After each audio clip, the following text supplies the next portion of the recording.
Good to see you this morning, Cat. And you're here today to announce 3,000 new school-based nurseries. This is the new Labour childcare plan. Many people, I'm sure, will welcome this news, but they'll be asking, how are you going to fund it?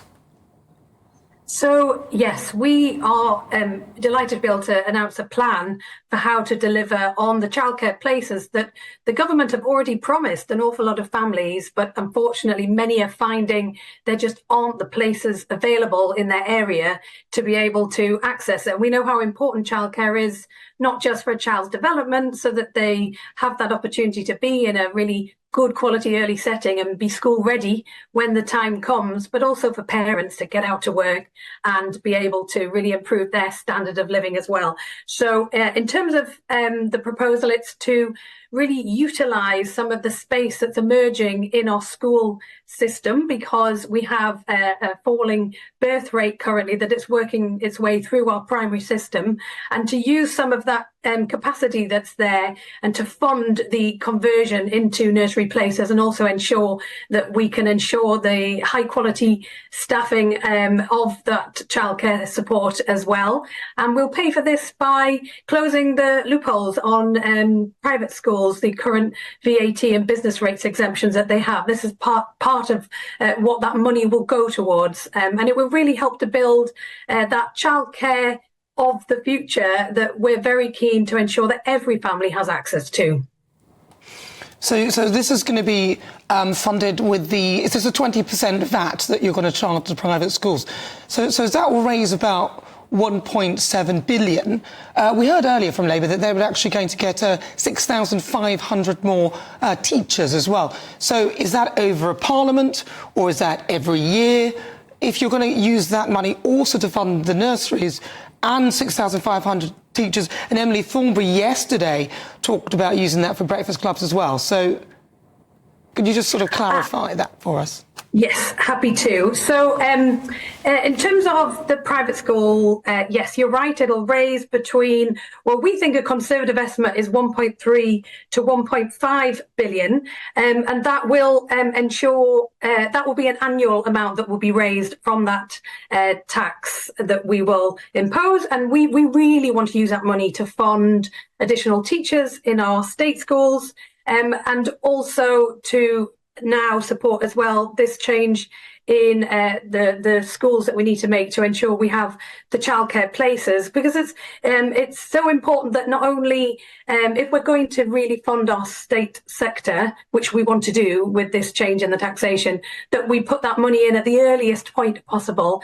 And so part of that will be funding early speech and language therapy, making sure we have the teaching workforce we need, but also making sure we have these childcare places. In terms of the breakfast clubs, that will be paid for from clamping down on tax avoidance. We know the government took up some of our proposals on closing down the loopholes that non-DOMs enjoy, the super rich, and also have said that they're going to clamp down on some of the tax dodging that goes on.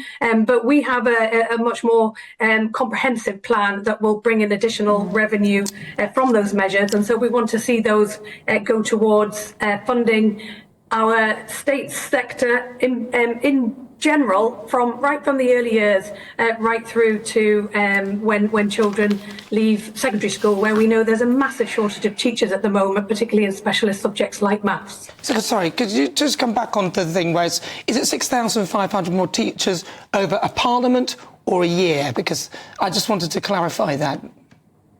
I mean, obviously the revenue will be raised on an annual basis, but we want to see 6,500 more teachers generally in our state school system. We've seen that the government are missing their recruitment targets year on year for teachers, filling the places that they need to within our state system. So we need to see an injection of activity to ensure that we have the teaching workforce we need. I mean, the other side of this is we need to make sure that schools are places where teachers want to work, that they're an attractive place to be, that children want to be as well. And so making sure that we have sufficient workforce will also stop so many teachers leaving. We see a large problem with retention as much as recruitment. So we want to see that across the board. But obviously, as we invest in the early years, so we invest in this childcare pledge, and we've seen that the government have made some proposals, quite ambitious proposals on childcare places, but unfortunately just have not had a plan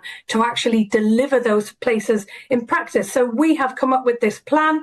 We have very clear means to fund it, and we're really hoping to get into government on July the 5th and get on with starting this work of making sure that children have the childcare places that they need and families have that childcare support they need to get into work. Concern for you that you have a long list of pledges now that are essentially based on taxes that people do not necessarily need to pay. There's new research out this morning that says more than a quarter of parents remove their children from private school if this VAT on private school fees comes in. So you could instantly lose huge amounts of money from parents just simply not wanting to pay that. And then on the loopholes of the non-don tax status, well, those very rich individuals could simply jet off to Monaco, couldn't they? So you are heavily reliant on two taxes there that people don't necessarily need to pay, and that must really concern you. So these have been very carefully costed. In terms of the VAT on private schools, I know that there's been a lot of scaremongering amongst the private schools about the impact that might occur as a result of some of these tax changes. But in reality, we've seen private school fees go up and up and up above inflation for many years, and we have not seen any reduction in the number of children attending. So there is no evidence that it would have the impact that has been suggested. Can I just interrupt? Yep. Yes, you may say that they've gone up, but you're talking about a 20%. Immediately, there are already some schools, so Tring Park, you've got Alton School. There are many schools that are saying this is the last straw, and those pupils will then flood the state sector. What provision have you got? Because even the OBR are looking at this policy and saying it may not raise the money, and if it doesn't, suggesting you scrap it. And what about the teachers out of work as well? Even the unions, who are traditionally Labour-based or supporters, are looking at this and are concerned about it. So I think it's very important to recognise that private schools are businesses, and they need to, make sure that they're not pricing themselves out of the market and the ability for parents to pay. And I think that means making potentially some decisions about how they spend the money and their income. And it may be that they need to absorb some of this cost, in terms of VAT, and can cut their cloth accordingly, which is what many state schools have had to do for many years. And the gap in funding for a child attending state school as opposed to a child attending a private school has grown significantly because of these above inflation rises that we've seen for parents. And obviously that they're decisions that private schools will have to make. In terms of the assessment, I think the Institute for Fiscal Studies did a really thorough report, which we're relying on in terms of what we believe will be the impacts of this policy. And we know that there is the capacity within the state sector for any child that needs to attend. And I think one thing we need to make sure is, though, that we have a much more coordinated system of making sure that there are places in our school system and they're available in the right places as well. And we think the local authorities will have a really important role in that, and they have always traditionally, but we think that the rules need to be changed to make sure that local authorities really do work closely with the whole local school community to make sure that the places are in the right place. And in terms of the tax dodging, we know, the government admit there's a huge amount to go at here, and I think it's about resourcing, it's about prioritisation, and it's about also clamping down on people who really are super rich and not paying their fair share. And we know the government took up a part of Labour's proposal of clamping down on, the super rich who don't pay their fair share of taxes here, but they left some gaping loopholes that we think should still be closed. So there's a huge amount to go at here, and really it's a matter of fairness and choice. And these are choices that a Labour government would make to ensure not only that people are paying their fair share of tax, but that taxation revenue is being spent where it can have most effect. And that is for our children who are coming through from the earliest years that we know are struggling within our state system and are not getting the teaching and the support that they need. Our schools are brilliant, but there's a limit to what they can do if they don't have the full workforce that they need. And so we need to make that decision about how we pay for that, because it really is an investment, not just in those children, but it's an investment in our whole future as a country.